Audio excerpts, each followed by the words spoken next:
میرے عزیزوں، بھوک کے متعلق ایک بات اور عرض کر دوں، کہاں صحابہ کرام نے اپنے گھروں میں کس طرح کیا۔ حضور صلی اللہ تعالیٰ علیہ وسلم ایک دن گھر سے نکلے، اس وقت بھی ایک صحابی حضور کے ساتھ ہے، کہتے ہیں کہ رسول پاک صلی اللہ تعالیٰ علیہ وسلم حضرت فاطمہ کے گھر گئے۔ حضرت فاطمہ اس وقت گھر میں اکیلی بچوں کے ساتھ، دیکھا کہ آواز نہیں نکل رہی ہے بچوں کی۔ حضرت فاطمہ رضی اللہ تعالیٰ عنہ، نہیں میں یہ بات بعد میں عرض کرتا ہوں، حضور پاک صلی اللہ تعالیٰ علیہ وسلم کی ایک دعوت ہوئی حضرت ابو ایوب کے گھر۔ حضور پاک صلی اللہ تعالیٰ علیہ وسلم جیسی پہنچے، انہوں نے ایک بکری کا بچہ ذبح کیا اور آپ کی دعوت کر دی۔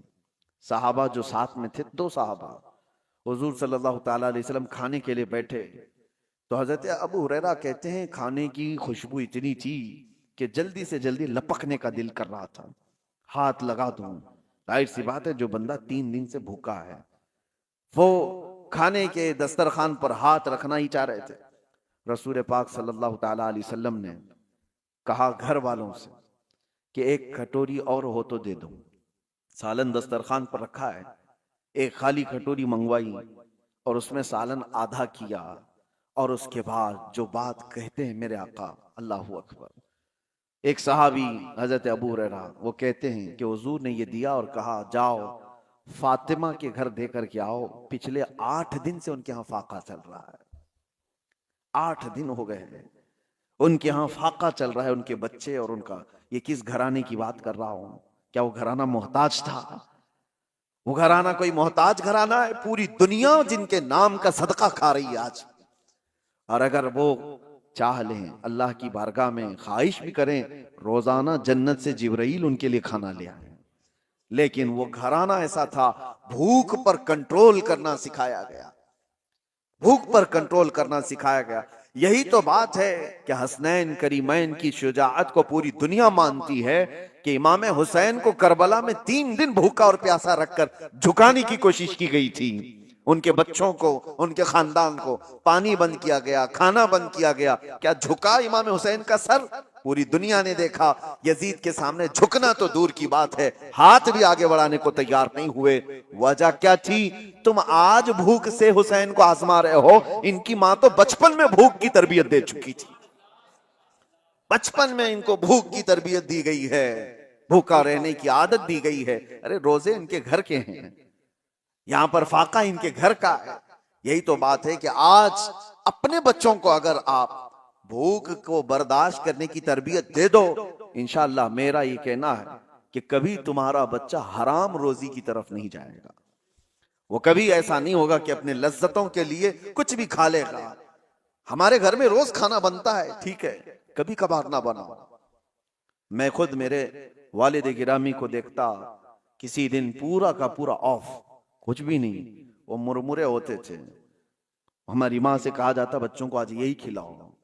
ہر دن لذت والی چیزیں کھانے کی جو بچوں کو عادت ہو جاتی ہے، ماں آج بریانی، ماں رات کو سالن، ماں آج یہ چاہیے، ماں وہ چاہیے۔ بچوں کی خواہشات پر تو ہم اتاولے رہتے ہیں، بیٹا کیا چاہیے ابھی؟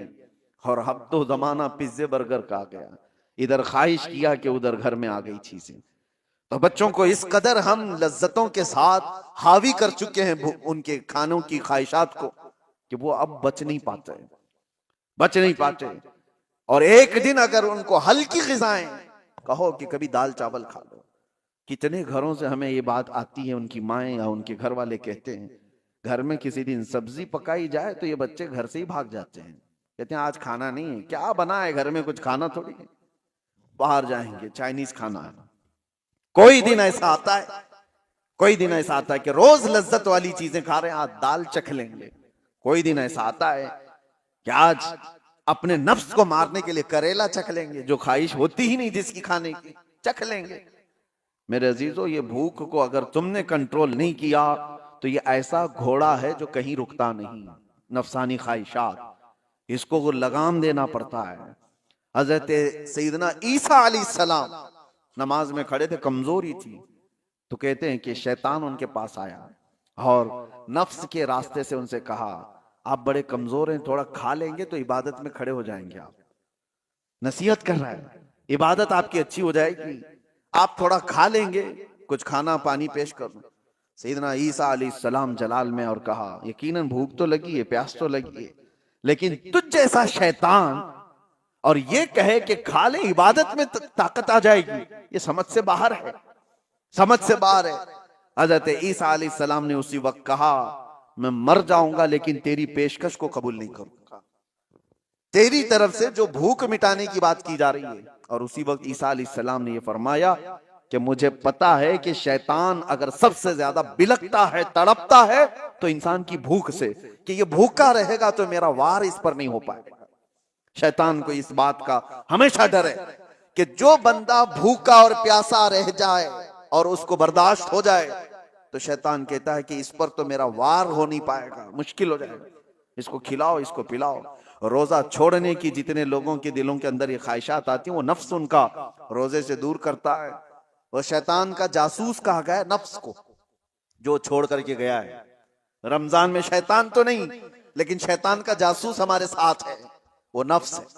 ہمیں کن کن چیزوں کی خواہشات ہے یہ نفس اسے خبر دیتا ہے شیطان، اور اسی راستے سے وہ ہم پر حملہ کرتا ہے۔ نفس تو ہمارے سب کے ساتھ ہے، یہ تمہیں اندر سے یہ کہے گا کہ بھوکے رہنے سے کمزوری آ جائے گی، فلاں ہو جائے گا، یہ ہو جائے گا، اور کھاؤ پیٹ کو بھرتے جاؤ، اور نفس جب موٹا ہو جائے شیطان اس پر حاوی ہو جائے۔ اسی لیے میرے عزیزوں اور بہت ساری مثالیں ایسی ہیں کہ بھوک نے انسان کو قابو میں کرنے کی عادت اگر کسی انسان کے اندر آ گئی تو وہ وقت کا ولی بن جائے۔ اللہ کے اولیاء اکرام کی پوری تاریخ آپ دیکھو، ان کے ہاں جو تربیت دی جاتی ہے سب سے پہلے بھوکا رہنے کی تربیت دی جاتی ہے، بھوکا رہنے۔ اس لیے مجھے ایک بات یاد آتی ہے، مارہرہ متحرہ میں حضرت سید آل رسول احمدی مارہروی رضی اللہ تعالیٰ اعلیٰ حضرت کے پیر و مرشد ہیں، وہ بڑے سادات کا خاندان، حضور سید آل رسول احمدی مارہروی خاتم الاکابر رحمت اللہ تعالیٰ علیہ، آپ کی بارگاہ میں ایک مولانا صاحب آئے اور انہوں نے کہا کہ حضور آپ یہاں خلافت مجھے لینی ہے۔ لوگ خلافت کے چکر میں بھاگتے رہتے ہیں، آج تو عام ہے کہیں سے بھی مل جائے گی چلتے پھرتے، لیکن وہ اولیاء کاملین ان کے ہاں مولانا صاحب نے کہا کہ حضور آپ سے بیعت ہوں، خلافت چاہیے۔ تو حضرت خاتم الاکابر نے کہا آج تو آئے ہاں آپ رات میں، کھانا کھائیے، آرام کیجئے، کل دیکھیں گے، بات کریں گے۔ تو خادم سے کہہ کر کے ان کو مچھلی منگوائی، اور روہو مچھلی اور یا کوئی اور ایک خاص قسم کی مچھلی، بھنی ہوئی مچھلی ان کو خوب کھلانے کے لیے حکم دیا۔ حضرت نے ان کو خوب کھلایا، لیکن خادم سے کہا تھا پانی مت دینا، مچھلی پیٹ بھر کر کے کھلاؤ۔ ان کو خوب مچھلی پروسی گئی، اور جیسی وہ شکم سیر ہو گئے، خادم نے کہا آتا ہوں، اور دروازہ بند کر کے چلا گیا، پانی کچھ دیا ہی نہیں۔ اور مچھلی جب پیٹ میں جائے تو شدت کی پیاس لگتی آدمی، اور وہ خاص قسم کی مچھلی تھی جس کو بھونا گیا تھا الگ انداز سے، وہ اندر جا کر کے بے قراری بے چینی بڑھ گئی، وہ پکارتے رہے اندر سے پانی پانی پانی، کوئی سننے کو تیار نہیں۔ حضرت کا حکم تھا پانی مت دو۔ صبح تک وہ بیچارے ادھر سے ادھر تڑپتے رہے، ان کی آنکھیں چوڑی ہو گئیں، صبح حلق سے زبان باہر آنے لگ گئی۔ کہا کیا مہمان نوازی، سادات کا گھرانہ ہے، کیا میرے ساتھ کیا گیا ہے۔ صبح فجر میں خادم جیسی دروازہ کھولا، لپک کے اس کو پکڑ لی، کہا کہ ابھی تجھے مار ڈالوں گا، فلاں کر دوں گا، جتنا غصہ تھا سب نکال دیا، اس کے کپڑے پکڑ کے پھاڑ دیے۔ کہا رات کو کھانا کھلایا، پانی نہیں دے سکتا تھا۔ اس نے کہا میں نے کچھ نہیں کیا، جس پیر و مرشد کے پاس آپ خلافت لینے آئے تھے ان کا حکم تھا۔ کہا چلو ان سے ہی بات کرتا ہوں، تاؤ میں تھے جو کل خلافت لینے آئے تھے، آ کر کے کہا کہ یہ کیسی مہمان نوازی ہے آپ کی، کیا آپ کے ہاں ایسا کیا جاتا ہے، پانی نہیں دیا جاتا ہے، فلاں فلاں فلاں، نان سٹاپ سب چیزیں کہہ گئے۔ حضرت خاتم الاکابر نے کہا پانی دے دو، پانی دو، اور اس کے بعد ان کو نذرانہ دے کر رخصت کرو۔ پانی دے کر ان کو سب ٹھنڈا کیا گیا۔ تو پھر انہوں نے کہا حضرت آپ نے کہا تھا کل رات میں کہ آج رات کھانا کھا کر سو لو، کل خلافت کی بات کریں گے۔ آپ نے کہا جو اپنی پیاس برداشت نہیں کر سکتا وہ اپنی خلافت کے بوجھ کو کہاں اٹھا سکتا ہے، ایک رات کی پیاس نہیں برداشت کر سکتا، وہ اتنی بڑی ذمہ داری کو کہاں اٹھا سکتا ہے۔ جاؤ ابھی تمہاری تربیت کی ضرورت ہے۔ یہ اولیاء کاملین صوفیاء کاملین کا طریقہ رہا ہے کہ اپنے مریدین کو پہلے بھوک سے وہ آزماتے تھے اور ان کو ریہرسل کرواتے تھے کہ کنٹرول کرنا سیکھو، بھوک اور پیاس انسان کو بے قابو کرتی ہے۔ یہی تو بات ہے، آج بھی آپ اس کا جلوہ دیکھ سکتے ہیں جو میں نے بتایا مولانا صاحب کا جلال، جو اپنے اس گھرانے پر بھی جلال کر گئے جس پر خلافت کی توقع لے کر آئے تھے، اس کا اس کی ایک جھلک آپ اپنے ہاں بھی دیکھ سکتے ہیں۔ شام کا وقت دیکھو، عصر کے بعد سب کا چہرہ اور کس انداز سے ان کا پارا گرم رہتا ہے۔ افطاری سے پہلے کسی مسلمان کو ٹچ بھی کر دے کوئی، جنگ ہو جاتی ہے۔ باہر سڑکوں پر تو اکثر یہ دیکھا گیا ہے کہ یہ بیچارہ سامان خریدنے جا رہا ہے، بائک بھگا رہا ہے، اس کو نہ ادھر کی دکھ رہی نہ ادھر کی دکھ رہی ہے، خود ہی جا کے کسی کو ٹھوکا اور پھر اس کے بعد لڑائی بھی خود ہی کر رہا ہے، سامنے والے کو خود ہی نیچے کر کے مارنے کی کوشش کر رہا ہے۔ وجہ یہ ہے کہ یہ وہی جلال ہے جو صبح سے شام تک بھوک اور پیاس برداشت نہیں ہو رہی ہے۔ یہ اللہ تعالیٰ کی عطا ہے جو تم محفوظ ہو۔ اگر اللہ تبارک و تعالیٰ کی رحمت نہ ہو تو ہم گھنٹوں بھی برداشت نہیں کر پائیں۔ یہ اللہ کی عطا ہے، اس کی رحمت ساتھ ہے۔ افطاری کے موقع پر آپ دیکھو دسترخوان پر کھانا آپ کو تھوڑا سا ہی ہے، لیکن دسترخوان پر اجتماعی طور پر اگر آپ بیٹھے رہو کبھی مسجد وغیرہ میں، ارے کیلے کا ایک ٹکڑا بھی تمہارے سامنے والا بازو والا اٹھا لیا تو غصہ آ جاتا ہے۔ شربت کا گلاس آپ کے پاس رکھا تھا، کسی اور نے سامنے سے اٹھا لیا، ارے ملے گا بعد میں بھی، لیکن اس وقت برداشت نہیں ہوتا۔ ایک گلاس شربت کوئی لے لیا تو غصے میں اس کو دیکھنے لگ جاتے ہیں، بھائی اپنے سامنے کا دیکھ، میرا کیوں اٹھاتا ہے؟ تو یہ جو جلال ہے یہ وہی ہے جو صبح سے شام تک بھوکے رہے۔ اللہ اکبر، میرے آقا صلی اللہ تعالی علیہ وسلم کے دربار میں بس یہ آخری بات، ایک بار افطار کا دسترخوان سجا ہوا ہے۔ حضور پاک صلی اللہ علیہ وسلم حضرت عائشہ سے کہتے ہیں، عائشہ حجرے میں تھیں، دیکھو باہر کوئی مسافر تو باقی نہیں رہ گیا، ہمارے دسترخوان پر آ جائے۔ حضرت عائشہ کہتی ہے میں حجرے سے کھڑکی میں جھانک کر دیکھتی ہوں تو جنت البقیع قبرستان کے پاس ایک درخت تھا، وہاں کوئی اپنے گھوڑے کو باندھتا ہوا ایک آدمی نظر آیا۔ حضور سے وہ عرض کرتی ہیں کہ آقا ایک مسافر دکھتا ہے کہیں دور سے آیا ہوا۔ حضور نے اپنے صحابہ کو بھیجا، جاؤ جو آیا ہے اس کو لے آؤ دسترخوان پر۔ تو صحابی گئے اور ان سے پوچھتے ہیں کہاں سے آئے ہو؟ بڑا لمبا سفر طے کر کے کوئی آیا ہوا تھا، اور اس نے پوچھا کہاں کا ارادہ ہے؟ تو آنے والے مسافر نے کہا میں محمد صلی اللہ علیہ وسلم کو دیکھنے آیا ہوں۔ کہا چلو وہ تمہارے انتظار میں۔ اسے معلوم بھی نہیں تھا، دسترخوان پر سب بیٹھے، وہ دسترخوان پر آ کر بیٹھ گئے۔ ایک ہی دودھ کا پیالہ تھا اور 70 صحابہ بیٹھے ہوئے، ایک دودھ کا پیالہ۔ کبھی تعداد صحابہ کی جو اصحاب صفہ ہیں حضور کے ساتھ، نبی پاک صلی اللہ تعالی علیہ وسلم دسترخوان پر بیٹھے، سب سے پہلے وہ نئے آئے ہوئے اجنبی مسافر کو حضور نے پیالہ پیش کیا، اس نے اٹھایا اور پورا ہی پی گیا۔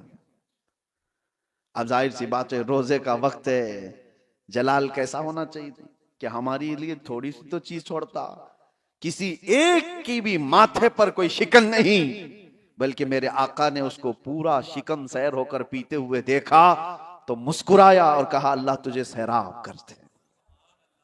یہ نہیں کہ اب ہم کیا کریں گے، ایک کھجور لی، خود حضور پاک صلی اللہ تعالی علیہ وسلم آدھا چبائے اور اس کے بعد صحابہ کو دیا، اسی پر افطار ہو گئی۔ کسی نے آنے والے مسافر سے نہیں کہا کہ سب کا تو کھا گیا۔ یہی تو بات ہے کہ آقا کے بارے میں کہا گیا ہے آتا ہے فقیروں پہ انہیں پیار کچھ ایسا، خود بھیک دیں اور خود کہیں منگتے کا بھلا ہو۔ وہ دربار رسالت میں یہ صبر سکھایا گیا تھا صحابہ کو کہ بھوک اور پیاس جتنی بھی ہو، لیکن دوسرے کی اگر ضرورت ہے تو تمہاری ماتھے پہ شکن نہ ہے، پہلے اس کی ضرورت پوری ہو جائے۔ اللہ کریم اس رمضان المبارکہ کے روزوں سے ہمیں ہدایت کی توفیق عطا فرمائے۔ مولا کریم ہمارے نفس کو کنٹرول کی توفیق ہمیں عطا کرے، اور اللہ تعالیٰ اپنے وعدے کے مطابق ہمیں اس ماہ مبارکہ میں پرہیزگاری عطا فرمائے، تقوی عطا فرمائے، اور رسول کریم صلی اللہ تعالیٰ علیہ وسلم کی بارگاہ کا قرب ہمیں نصیب فرمائے۔ وآخر دعوانا ان الحمدللہ رب العالمین۔ السلام علیکم۔